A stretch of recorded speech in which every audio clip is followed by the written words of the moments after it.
to do all on four, take a loan, invest all that money, and to continue to keep having problems over the long haul is where all the frustration builds. I'm a little worried based off of what I see on the x-ray. Those implants are a little questionable. The dental office, and he sold the practice, so he's not there anymore. Again, how much did you pay for all that stuff? Yeah, 50,000.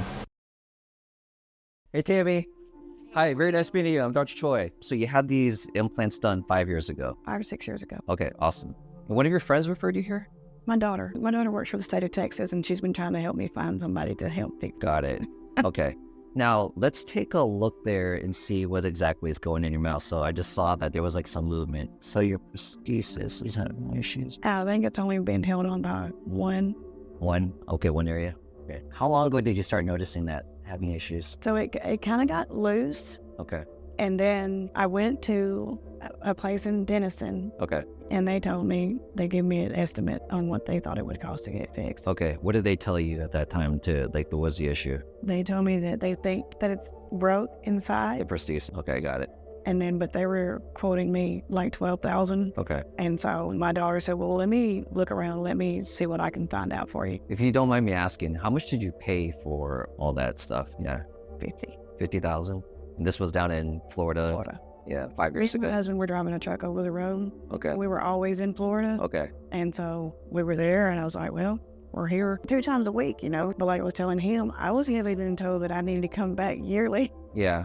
Okay. I've never been back after I had it on. Okay. Now, for you to getting your final set of teeth, what span of time was that? 3 months? And I was telling him, I watched your video, and it said, it's supposed to be 5 to 6 months. Yeah. I wore the ones that came back to here. Okay. Nothing on the backside. Okay. For 3 months. Okay. And I broke those probably 5 or 6, 7, 8, 9 times. Okay. They were acrylic. Okay. So you broke those a lot. Yeah. Okay. Do you mind if I have you open up real wide and then lean back? I have a really small mouth. Oh, no worries. No worries. All right. So one of the issues I see right off the bat is that you have a very large, what we call cantilever. So yeah, you have a very large cantilever. Long story short, your teeth are extending. So even when we look at your x-rays, it's kind of like a bridge, right? So if you're driving over a bridge, you only want to drive over so much of it in your car or your truck before you start realizing that the last support was back there. Yeah. You're going to feel more secure if you have a support right underneath where your heavy semi-truck may be going, right? So even when, for example, if they're constructing a bridge, they need to have pillars of support every certain distance, assuming a max load, right? So Let's say 4 semi-trucks are all coming at the same time at the same area. You can't have your pillars of support too far. So similar concept with your all-on-4. Your implants need to have like certain amount of spacing between. The problem is that we do a lot of our chewing on our back teeth, right? So that's where a lot of the force is hitting. And when we look at your x-rays, and also I could see inside your mouth that your supports are way too far up front and your molars are not being supported back there. Right. There's nothing back that way. Yeah. So that's another thing that it complicates matters, because what issues that can happen is that can also cause issues with your prosthesis, right?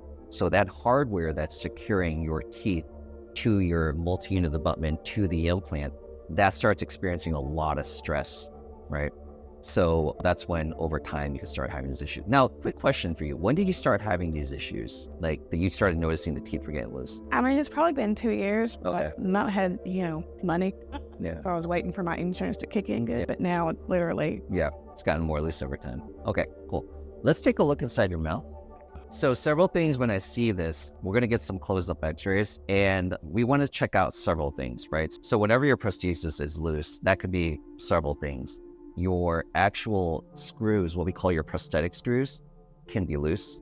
That's what secures the prosthesis in nice and tight. The other issue is maybe this part right here, that's called the multi-unit abutment, maybe that's gotten loose because there is tiny little screws that hold that multi-unit abutment into the implant. Other issues why your prosthesis could be loose is maybe your actual implant inside your bone is actually having issues. So, to kind of like see what's going on, we're gonna have to go in there and kind of take a look and get some x-rays, close-up x-rays, okay? All right, so let's take a look here. All right, so when she smiles, smile real wide for me, we could see the multi-unit abutment right there, right? No big deal, but when she has a high smile line, might not have been enough bony reduction in that area to kind of accommodate that, but that's not the major issue. So right off the bat, open wide for me, please. Thank you. We see that the prosthesis is loose. So we're gonna have to go through these access holes right here. Then we'll remove that, and then we'll try to basically kind of like get in there and fully remove that screw for you. And then we can kind of then see at the level below here, the multi-unit abutment, what exactly is going on. Okay. So let's also, in the meantime, let's get some PAs on those implants up top. That's going to be a key thing. Okay. Any questions so far? No. Okay. I was telling him, like, this one, the one that is still attached, I've always been able to feel it. Okay. Even from the beginning? Okay. That concerns me because I could see a little darkening on that x-ray. Now, I need close-up x-rays to really tell me exactly what's going on in that area. Again, we want to check the health of the implant. The implants are kind of like the foundation of your house, right? So if the foundation's not sound, those implants aren't sound, then we got some issues. But like I said, that one, I've always been able to feel it. And like you can... Even when you push on it? Yeah. Okay. Alrighty. We'll get some x-rays. We're going to contact them real quick and also get that implant information too, okay? Okay. All right. So I just called her former office. She had these implants done in 2018. So the guy that did the all-on-X for this patient has unfortunately sold the practice, so that doctor is not there anymore. So we need to know exactly what system it is to be able to take all this stuff off. So yeah, there's definitely, based off these x-rays, there definitely looks like there's something going on with that implant. And those look fine. Got a little bit of bone loss on that. Something maybe going on with that. So great way to tell is to go in there and just kind of like torque test them. So we could see right off the bat that some of these abutments are, you know, where they should be. There's some of them that are sunk way, way, way too deep, irritating the gums. And this one just came off. So, okay, so we'll check that for you, okay? I'm a little worried based off of what I see in the x-ray, but sometimes not only do we check on the x-ray also, but we have to like test it out in your mouth too, okay? All right, so just hang tight, and then we'll actually introduce you to our prosthodontist also, okay? All right, so what are your thoughts in regards to kind of like what's going on here? We can see that there is a concavity, or like there is a specific space underneath the prosthesis that food can get stuck in there. You can't really clean it. And it's because of the implant and the multi-unit placement. So it's... The implant was buried really deep, right? Compared to the other ones? Yeah, and the tissues are super thin right there. Very thin. Yep. Yeah, the multi-unit, like the cap on top of the implant is showing, and that's why they had to like shorten the prosthesis. Yeah. That's why over here we have a lot of gaps and food can get stuck in there. Yeah. So based off of the x-rays too, when I was looking at the upper left, now she was complaining about some discomfort up there since like kind of like day one. The x-rays do look a little suspicious on the upper left implants. So we'll have to kind of like, I figured like we might have to just like torque test that and see what's going on up there. Just all the implants are in different levels. The multi-units are also in different levels, and that's why the top and the bottom prostheses are not hygienic. Yeah. We can have that be super deep, the other one super shallow, like superficial. Yeah. Because the prosthesis should cover the tissue evenly. That's why it's just showing that. Yeah. It should be no sharp edges. Again, the food can get stuck in there. That's why. Yeah. Bite down. The full smile, I can even see some. Oh, open for me. Thank you. Don't close. Yeah. Combination of implants and abutments could be a bit different, so that everything is like even, and the whole underneath the prosthesis should be leveled, not like going up and down like mountains, hills, you know, grooves, and you can clean that better in this case right here as well. And also the back one is very thin, like it's thin and it's like short because we don't have a lot of space, but it's like suspicious to fracture there if it's not supported by an implant. And I guess we'll have to like kind of like torque test those implants real quick on the upper left, but she has a huge cantilever on that side, you know? So she's cantilevering 2 teeth and then 2 teeth on the left side. Yep. More than a half is like, Yeah. it's almost 3 teeth. Yeah. So basically whenever you carry that big of a cantilever, you're asking for problems. These teeth are in the air. They don't have an implant underneath to support them.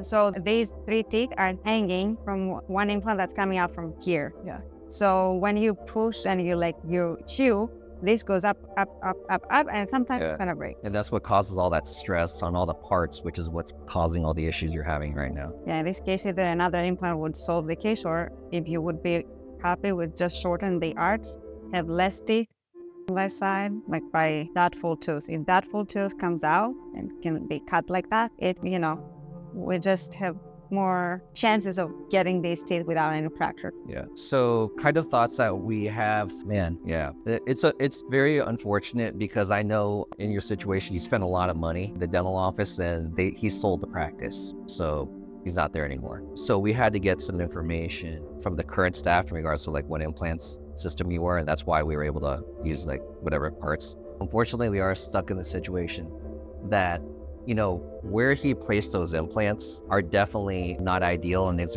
exactly the reason why you're having some of the issues that you're having right now. One thing that could be done, you know, long story short, it is, you know, unfortunately the implants weren't placed properly. I feel bad for patients because a lot of times, how are you supposed to know, right? You go to someone, you pay them for a job, and then you're basically expecting them to follow through properly, right? In a case like this, unfortunately, it wasn't done properly. What we keep talking about is something called cantilevering, right? What, again, Dr. Kukusaki was mentioning is that under your teeth, which are going to be putting down, when you're biting down, you're putting so much force down, you need to have a dental implant support under that, those teeth back there. You can have it, you know, what we call cantilevered, have a certain distance from your last implant, but the amount of distance you have from your current last implant to all the way over here is way too wide.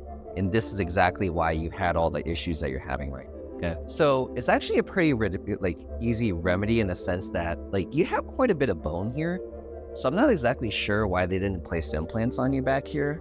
That really would have helped you out. But the reality is that you actually, you have to make a new one, an upper new one.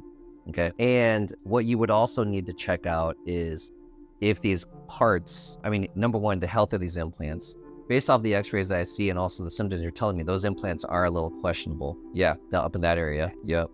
It's a little questionable. So we can come up with other like parts to compensate for that. But again, the biggest issue is that we'd have to place another implant back there and back there to give you that posterior support. Otherwise, you're going to keep running into the same issue. Okay. So that's kind of like where we lie. So again, just to kind of sum it up, you'd have another implant here. And again, we would have to kind of test what's going on with these implants to see if those are viable. So do you follow what I'm saying there? Do you understand? Okay, got it. So now on your lower, you know, your lowers, because of the density of your lower jawbone, they can handle like a longer cantilever. So it's not as big of a deal and you're not having any issues down here, thank God. But yeah, when you're talking about all on four, it's always the uppers that tend to be more problematic. So we have to be a lot more careful on how we do the surgery, where the implants are going, making sure everything's planned properly. Otherwise, you'll have longer term issues. So that's exactly what, you know, happened in this case, unfortunately. Do you have any questions about that? No? Okay. What we could at least do in the meantime too is I'll tighten your abutments real quick for you, and then we can put your teeth on for you, okay? All right. Okay. So these multi-unit abutments can sometimes get loose over time. So it's actually pretty normal. But this is, again, if there's too much of a cantilever, you're going to experience even more and more loosening. So what we'll at least be able to do is like, we can tighten it for you today, okay? Put your teeth on and put them back tight. But this problem's going to keep recurring, yeah. And if it hasn't failed yet, then those implants on the upper left will fail because they're just getting too much pressure. You know, so the ultimate solution is going to be that we would have to place an implant here and an implant there. But sadly, if we did that, then we'd have to make you a whole nother set of teeth. When you saw that other office, did they mention anything about that, placing more implants on you? They didn't say that? Yeah. See, the problem with that is that they were even told to come back to have them clean it, take it out. Yeah. No, but what about the office in Denison? Did they ever tell you that you needed more just to make you a new set of teeth? Okay. Oh, man, because we don't even know what dang parts those abutments are. I mean, we would just really... What I would recommend you do is like contact that office, and because you're a patient, you have rights to your records. So just have them send all the notes and like any accessory information. Then you could find out literally all the details about, you know, every single part. Yeah. And then like go from there. I mean, yeah, if you want to get the upper fixed, it's not that big of a deal. Just again, like get 2 implants placed and change a few parts and pieces. But again, we need the hardware for those specific abutments that are in your mouth right now, okay? And we'll have one of our assistants come in here and they'll screw your teeth back in, okay? All right, so hopefully this was helpful for you, but I hate to see it. I know it's really frustrating. Patients spend a lot of money and then 5 years later is not what you expect to see, you know, all these issues. Do you have any questions? No? Okay, I'll get one of my girls in here and help you out there, okay? All right, very nice meeting you. Cases like this are extremely frustrating because patients can get emotional. They spent tons of money. They are spending all this money because they're expecting like a lifelong solution. But when you see, things can definitely happen, implant, all-on-4 case, whatever, but it becomes extremely frustrating when you see things were properly executed right from the get-go. This patient had a massive cantilever. And it's not that she didn't have any bone back there. I don't know why they didn't put, at least 2 more implants back there, like 1 on each side, to give her that, what we call posterior support, so she didn't have a huge cantilever. She's having issues. Long story short, if you're getting involved with something like all-on-4, it's usually because patients are frustrated that they're continuing to have dental issues. So to do all-on-4, take a loan, invest all that money, and to continue to keep having problems over the long haul is where all the frustration goes. So it's frustrating for us too. Well, we hate to see patients in like this type of situation, especially when you see what went wrong, but no.